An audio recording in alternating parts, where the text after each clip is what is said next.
السلام علیکم ورحمۃ اللہ وبرکاتہ۔ میں آپ کا بھائی ضمیر زیدی اور درس قرآن کے ساتھ ایک دفعہ پھر آپ کی خدمت میں حاضر خدمت ہوں۔ محترم ناظرین، قرآن پاک کو پڑھنے کے دو طریقے ہیں۔ ایک طریقہ معروف طریقہ کہلاتا ہے اور ایک طریقہ ہے مجہول طریقہ کہلاتا ہے۔ دیکھتے ہیں کہ ہم کس طریقے میں پڑھتے ہیں، معروف طریقے میں پڑھتے ہیں قرآن پاک یا مجہول طریقے کے ساتھ پڑھتے ہیں۔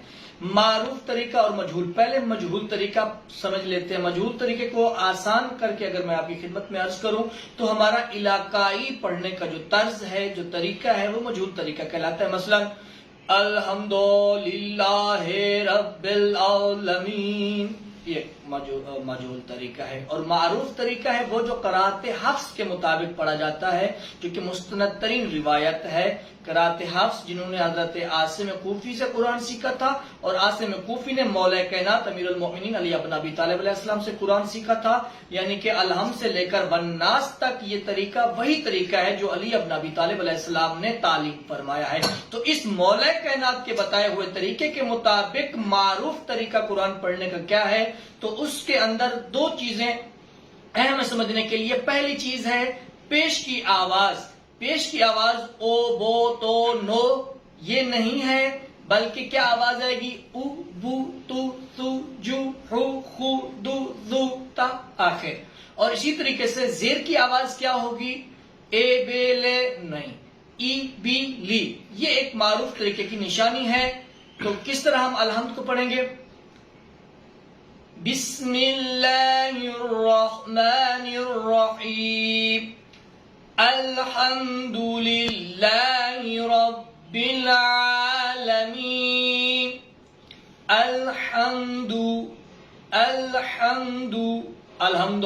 نو، الحمد للہ۔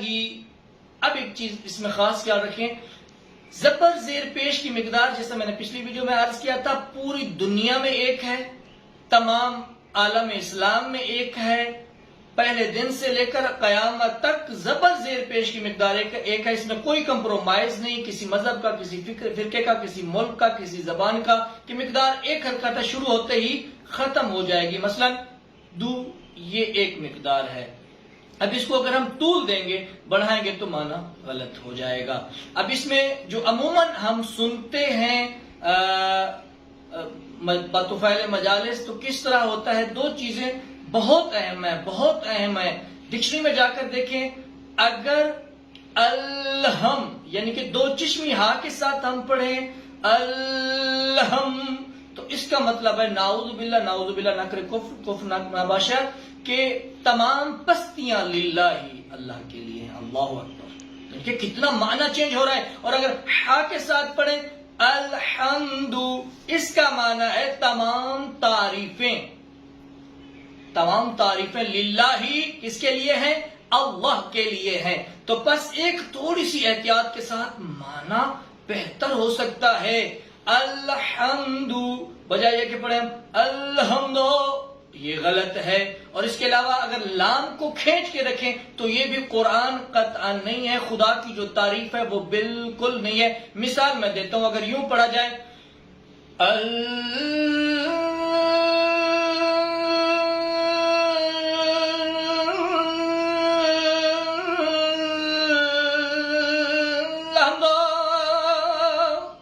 یہ غلط ہے، یہ تعریف نہیں ہے خدا کی، الحمدللہ نہیں ہے ڈیفینیٹلی۔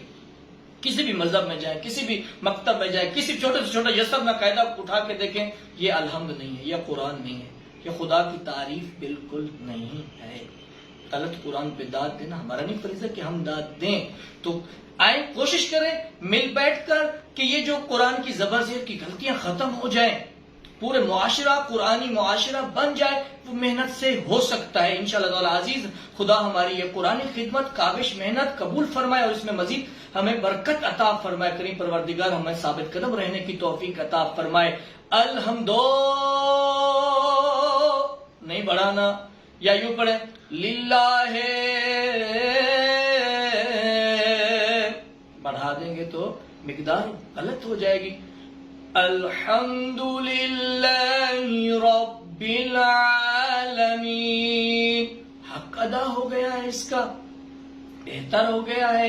تو اس چیز کی طرف متوجہ کرنے کی ہم کوشش کر رہے ہیں انشاءاللہ تعالی عزیز. اگر کسی کا کوئی سوال ہو تو وہ کمنٹ باکس میں یا ہمیں ان باکس کر سکتا ہے، تو وہ آپ کی خدمت میں جواب ارسال کر دیا جائے گا. دعا ہے خالق کائنات ہمیں صحیح معنوں میں قرآن مجید فرقان حمید پڑھنے، سننے، سمجھنے اور اس پر عمل کرنے کی توفیق عطا فرمائے. السلام علیکم ورحمۃ اللہ وبرکاتہ.